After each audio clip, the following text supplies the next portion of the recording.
Hey all, Glenn Kirshner here.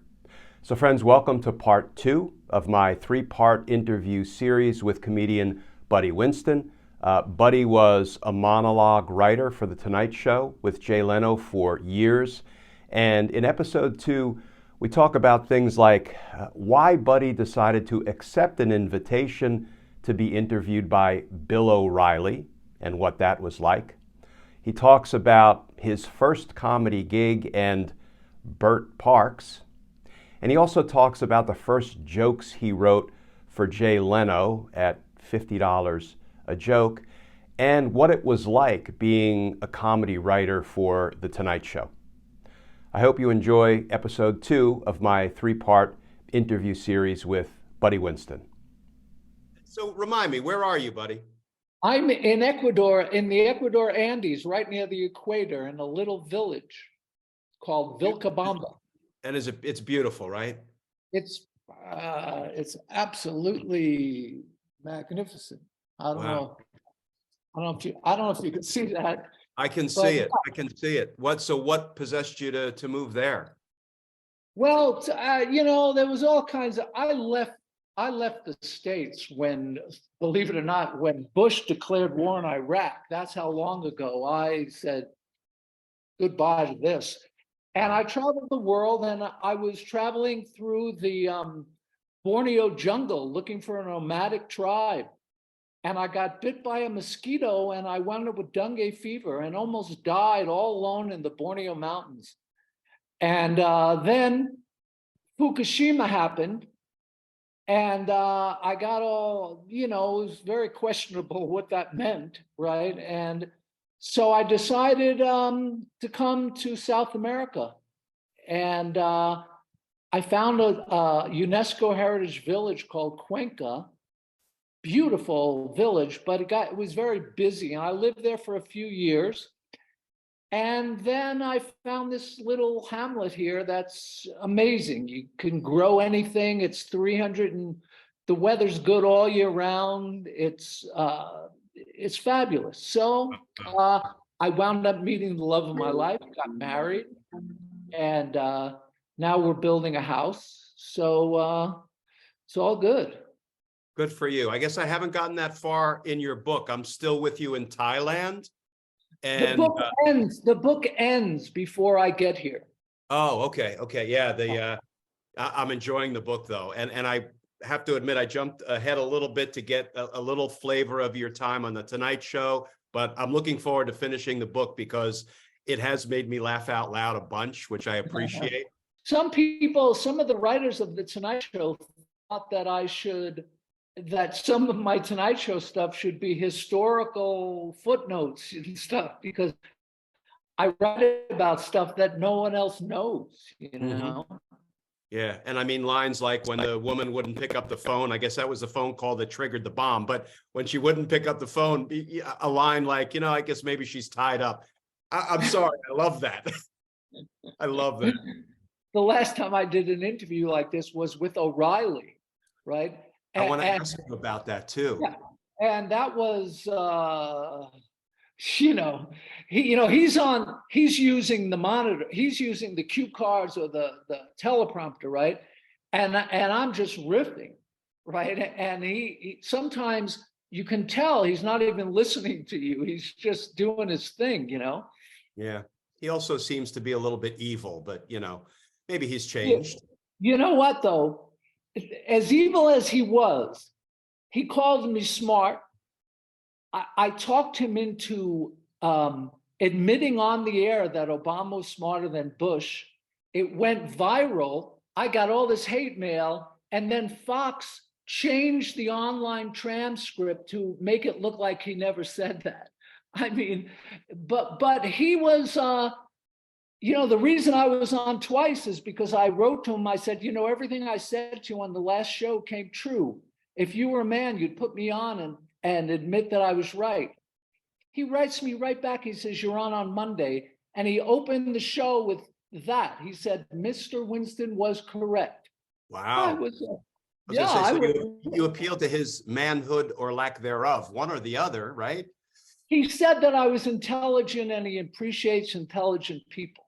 Okay. So working at Fox, I'm sure he doesn't get a lot of that, you know. Yeah. Talk about, the intersection of comedy and justice, and comedy and equality, and comedy and decency, and how those things mesh together, and why, at least to my way of thinking, it is so damn important today, given where we are. So with that intro, can I just ask you to tell the viewers a little bit about yourself, your backstory, how you got into comedy, and then I want to kind of take on your body of work. Well, my first writing job was actually on a dare. I had no experience, and it was pre-Google, and they were doing a live Miss Indian, like Native American pageant at the Kennedy Center, and their Native American writer wasn't working out. As I joked in front of all the chiefs, I said, I'm not a Native American, I'm a Jew, but I spell it J-I-O-U-X. And they were very welcoming. Bert Parks was the host of, the host of the show. He kept asking me what show I'm coming from, and I kept telling him I've never written anything before, and he thought I was joking. So every time I said that, he would bust out in laughter. And every time I told the truth, he thought I was making it up, right? But I wrote the show, and the second year they had the show, Bert Parks told them he wouldn't do it unless I wrote it. So that was my first introduction to being able to do this at all. And about what year was that, buddy? Well, God, I'm so bad with those years because it was a million years ago. I think it was like in the 80s, Okay. And then I came to Hollywood because the producer told me she'd get me work.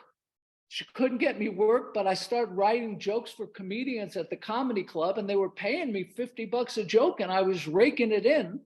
Then I thought to myself, hell, I could do this.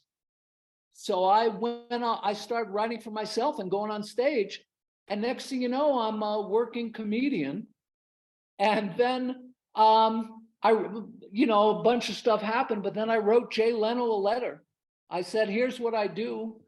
If you're interested, give me a call. 11:15 one night, he calls.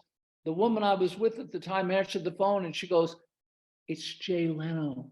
So I take the phone, and a lot of my friends are impressionists and stuff. So I didn't really believe it was him. And I went, hello. And he goes, oh, hi, buddy, Jay Leno.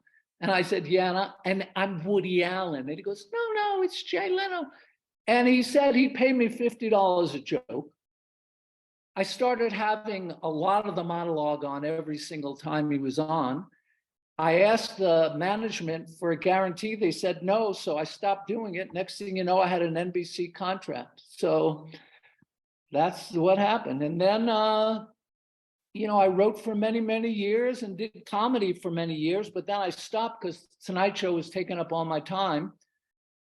And then as you'll read my book, In and Out of Buddy Experience, all the crazy shenanigans that happen after that, Yeah. So how long were you a staff writer, a comedy writer on The Tonight Show? I mean, anybody who's going to watch this, I think, will be intensely interested in what is that like? Well, it was years. I think it was like 5 or 6 years. Well, I wrote 50 to 75 jokes every single day. And, it was like painting the same wall over and over and over again, but there were a lot of perks. I had an office right opposite Jay's. So if a celebrity came, there was no waiting room. So if a celebrity came to talk to him and his door was closed, my name was on my door, I'd be sitting there, Dustin Hoffman, Michelle Pfeiffer, Phil Hartman wound up starting to come to see me after a while, because they'd come into my office because there was nowhere else to sit. And they just start talking to me till he was free, So it was a very interesting dynamic. And Fred DeCordova, who was the producer of The Tonight Show, this is something you would envy, Glenn. He had really no job. They just kept him on because he was old and, an icon in the business, right? So he would come in my office and tell me stories all day about Elvis and Sinatra and this one and behind the scenes with Johnny. I should have taped it, but after a while it got to be annoying because he wouldn't let me work. he would just go on, and I was so fascinated. I didn't want to stop him, but every day he'd come in my office and tell me historical tidbits. It was amazing. Mm. But back to the writing comedy, you write jokes. It's not like the Dick Van Dyke Show where you all sit in a room together, because comedians, comedy writers are very possessive, and they want Jay to know if they create a great joke, they want to know it came from them. So they don't like that joint thing, I tried to get them to do it one day, and it didn't happen because no one would say the good jokes. They keep them for later. But then you write them, you give them to Jay.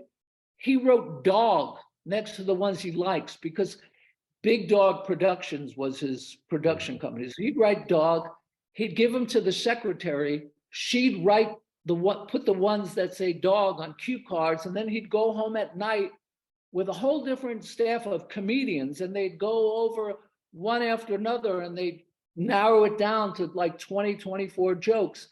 And then that's the jokes he would do.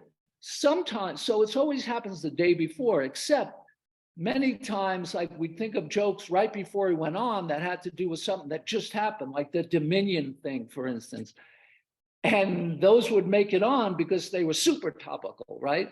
But most of the time, back then, Glenn, it wasn't like it is now. The news cycle was daily. It wasn't every 10 minutes, and the media, the news channels pretty much dictated what you get to know.